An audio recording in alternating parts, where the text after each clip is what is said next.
একের পর এক অভিযোগ উঠছে ব্রিটিশ মন্ত্রী টিউলিপ সিদ্দিকের বিরুদ্ধে। এতে সমালোচনার মুখে পড়েছে ক্ষমতাসীন লেবার সরকার। শুক্রবার এক বিশেষ প্রতিবেদন প্রকাশ করেছে দ্য টাইমস। গণমাধ্যমটির দাবি, দুর্নীতি, সম্পদের তথ্য গোপন ও অর্থ আত্মসাতের অভিযোগে চাপ বাড়ছে যুক্তরাজ্যের অর্থ ও নগর বিষয়ক মন্ত্রী টিউলিপের উপর।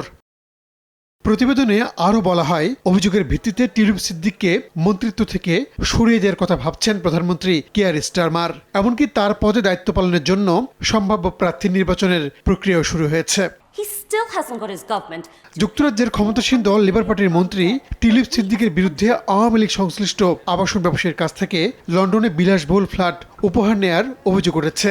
ওই ফ্ল্যাটের বিনিময়ে কোনো অর্থ পরিশোধ করতে হয়নি তাকে। বিনামূল্যে ফ্ল্যাট হস্তান্তরের তথ্য উঠে এসেছে যুক্তরাজ্যের ভূমি নিবন্ধন সংক্রান্ত নথিপত্রে। যদিও দুর্নীতির অভিযোগ বরাবরই অস্বীকার করে আসছেন টিউলিপ।